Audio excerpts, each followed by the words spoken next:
যত পাহাড় আছে, যত বৃক্ষ আছে, সবগুলো যদি স্বর্ণ হয়, এই স্বর্ণটা যদি হাতের মধ্যে তুলে দেওয়া হয়, নাও তোমাকে এই স্বর্ণটা তামাম পৃথিবীর যা আছে সবকিছু তোমার হাতে তুলে দেওয়া হলো, এগুলা তোমার মূল্যবান বস্তু। বান্দা তারপরও আল্লাহর কাছে শুকরিয়া আদায় করবে না, বান্দায় বলবে আরো লাগবে। বান্দা কি দিব? আরো লাগবে। এই হাদিস মুবারক সাহাবায়ে কেরামদের সামনে নূরের নবী, রহমতের নবী, বরকতের নবী যখন হাদিস মুবারক ইরশাদ করলেন, সাহাবায়ে কেরাম অপেক্ষায় রইলেন নবীজির কাছ থেকে মনে হয় আরো কিছু দলিল আসবে।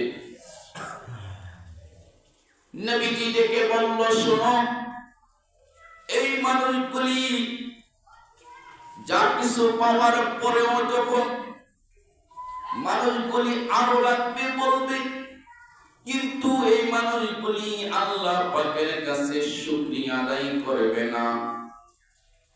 কিন্তু শুকরিয়া আদায় না করিয়া এই মানুষগুলি তখনই আফসোস করবে আর তখনই দুঃখ প্রকাশ করবে। ওই সময় বলবে আর লাগবে না, আর লাগবে না, আর লাগবে না, যখন তাহার মুখের উপরে এই দুনিয়ার মাটিগুলি তার মুখের উপরে চাপা দেওয়া হবে। যখন দুনিয়ার কবরে রাখার পরে মুখের উপরে যখন মাটি দেওয়া হবে চাপা, মুখের উপরে যখন মাটি চাপা দেওয়া হবে, তখন বান্দায় দেখবে সম্পদ শুশু করে আরেকজনের কাছে চলে যেতেছি, শুশু করে আরেকজনের হাতে চলে যেতেছি, সম্পদ তো কোন কাজে লাগতেছে না। তখন বান্দায় বলবে, আল্লাহর কাছে বলবে, আল্লাহ সম্পদ আমার দরকার নাই। এখন কারা শুকরিয়া জ্ঞাপন করবে? আল্লাহ পাক কোরআনের মধ্যে বলেন, ইল্লাল্লাযীনা আমানু ওয়া আমিলুস সলিহাত।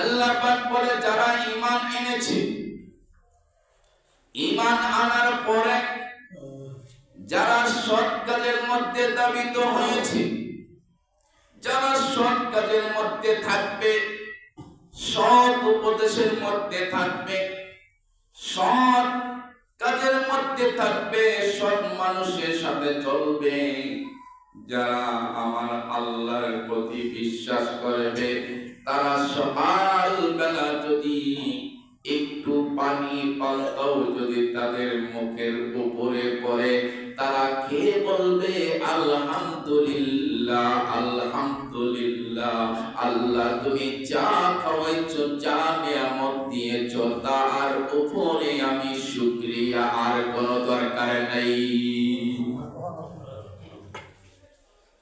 যারা সৎ কাজ করে, সৎ মানুষের লগে চলে, সৎ উপদেশ দেয় এবং সৎ কাজের দিকে আহ্বান করে,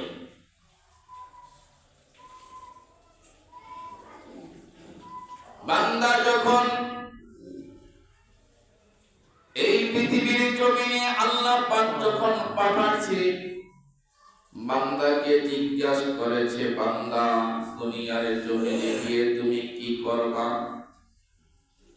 বান্দা জবাব দিয়েছে, আল্লাহ তোমার বিধান ছাড়া একটা কথাও আমি লঙ্ঘন করব না।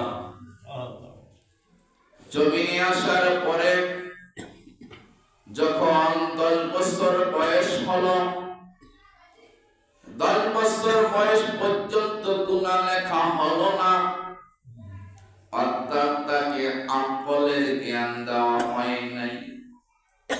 কোনটা ভালো কোনটা মন্দ ওগুলা বুঝার জ্ঞান দেওয়া হয় নাই। যখন বালেগ হলো অর্থাৎ যখন সন্তান উপযুক্ত হলো, আল্লাহর বান্দা যখন উপযুক্ত হলো, 11 বছর 12 বছর যখন হলো, তাকে একটা আকল জ্ঞান দেওয়া হয়। কোনটা ভালো কোনটা মন্দ এটা বুঝার জন্য তাকে ক্ষমতা দেওয়া হয়। এতদিন আমার আল্লাহ কোনো গুনাহ লেখে নাই, কিন্তু যখন 11 বছর পতিত হয়ে গেল, যখন 12 বছর পতিত হয়ে গেল, বান্দাকে সুন্দর জ্ঞান আমার আল্লাহ পাক দান করে দিয়েছে।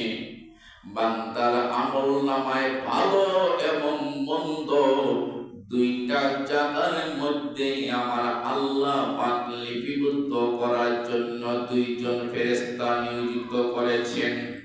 আমার আল্লাহ পাক বলেন, কিরামান কাতিবিনা ইয়ালামুনা মা তাফআলুন। জোরে বলেন আল্লাহু আকবার।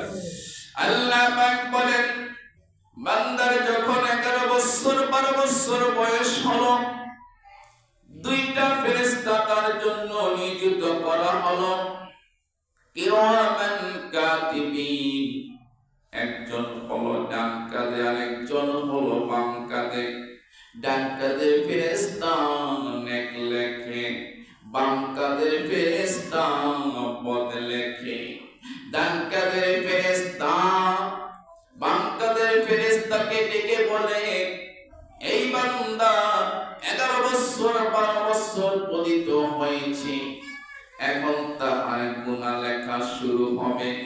ও আমার দোস্ত ফেরেশতা শোনো, তুমি এখন লেখিও না, ফজরের ওয়াক্ত হয়েছে। যখন ফজরের ওয়াক্ত শেষ হয়ে যায়, বাম কাঁধের ফেরেশতা লেখার জন্য কলমের কালি কলম ধরে যখন খাতার মধ্যে ধরে, ডান কাঁধের ফেরেশতা পাতাতে জোহরের ওয়াক্ত আছে। যখন জোহরের ওয়াক্ত পার হয়ে যায়, বাম কাঁধের ফেরেশতা লেখার জন্য পেরেশান হয়ে যায়। ডান কাঁধের ফেরেশতা বলে, না, আসরের ওয়াক্ত আছে। আসরের ওয়াক্ত যখন পার হয়ে যায়, বাম কাঁধের ফেরেশতা লেখার জন্য প্রস্তুতি নিয়ে যায়। ডান কাঁধের ফেরেশতা পাতা দিয়ে বলে, না, মাগরিবের ওয়াক্ত আছে। মাগরিবের ওয়াক্ত যখন পার হয়ে যায়, বাম কাঁধের ফেরেশতা লেখার জন্য কলম দাঁড় করিয়ে নেয়। ডান কাঁধের ফেরেশতা ডেকে বলে, না লেখিস না, আরেকটা ওয়াক্ত আছে, যে ওয়াক্তের নাম হয়েছে এশারের ওয়াক্ত।